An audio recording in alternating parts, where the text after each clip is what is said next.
All right, welcome to week 7. This week we're dealing with chapter 5, which addresses the issue of public opinion and the challenges associated with accurately understanding what it is that the people are thinking at any particular point in time. Think about the following statements. Americans oppose or support the death penalty. Americans support or oppose abortion. Americans oppose or support public education. Americans reject the politics of personal destruction. Americans love Donald Trump. Each of those quotes represents an assertion. But how accurate are those assertions? How do we know what Americans think about any particular issue at any particular point in time? Well, public opinion is both extremely important and extremely hard to know, right? It is also subject to manipulation.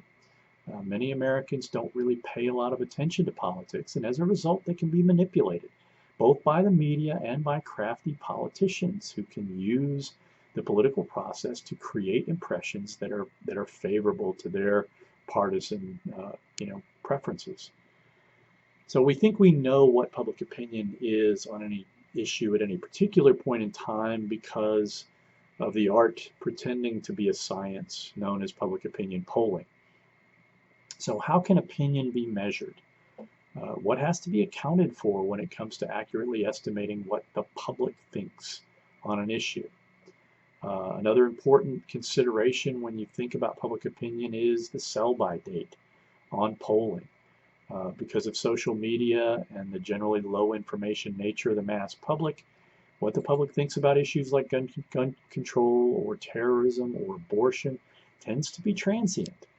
Events in the world cause people to think differently about issues on an almost day-to-day basis. Think about the impact of school shootings. Since the Columbine high school shootings in 1999, there have been 31 shootings at public school campuses. Possibly the most horrific event was the murder of 20 children and 6 teachers at Sandy Hook Elementary School on December 12, 2012. How do such traumatic events influence the sometimes settled and sometimes transient opinions of Americans when they're confronted with questions about whether they think that such events mean that we should enact stricter gun control legislation? You actually get people that are out there that are saying that Sandy Hook was a made-up event, right? Fake news, if you will. What are the keys to measuring public opinion accurately? The text discusses the factors that you have to take into account when you're polling. First, there's the issue of regional representation, because people think differently in the South compared to the Northeast, because their living circumstances are fundamentally different. Then you need to capture an accurate sample that gives you a snapshot of the population you're trying to measure. So you have to control for things like age, income, level of education, religious affiliations, gender, and so on. You have to get all these factors captured in the correct proportion based on what we believe are the proportions of the larger regional or even national population. Perhaps you can understand why I'm saying in many instances it's more of an art than a science. So what factors can skew public opinion polls? First, there's the how question, right? How you frame questions can lead to either hypothesis guessing, or it can lead the respondent to simply providing an inaccurate response. For example, imagine that you're staunchly religious and pro-life, but a pollster asks you, do you favor reproductive autonomy for women? Well, sure, a lot of devout and pro-life people also believe fervently that women have a right to control whether or not they get pregnant. They would flat out, they would reject out of hand the notion that men have a right to force women to have sex if they don't want to have sex. So what we're missing when you frame a question related to abortion that way is, that notion of when autonomy becomes an issue. Likewise, if a pollster asks a person who is adamantly supportive of the right of women to have abortion on demand, do you favor the murder of innocent unborn babies?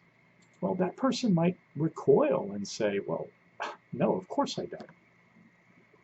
Another issue we could call the when question, right? You have to be able to track opinion over time, particularly as it relates to elections, and support for candidates, right? Because events can sometimes cause measurable shifts in voter sentiment in the final days of a campaign. For example, in 1948, most of the major pollsters believed that the incumbent Harry Truman was toast. But Truman recognized that as well. He knew he wasn't going to have the luxury of trying to win the presidency the way FDR had won the previous 4 presidential elections. So he got on a train and he went on a whistle-stop tour of northeastern and midwestern cities, attacking Republicans in Congress as a do-nothing Congress and passionately advocating for a civil rights plank for African Americans. Everyone was convinced that Truman would lose, yet he ended up winning 303 electoral college votes. Ironically, the same number of votes that the current president won, except, of course, Truman didn't have Alaska and Hawaii to count on back then. So there are a lot of other technical issues that can, cause an individual poll to skew in one direction or another and become inaccurate.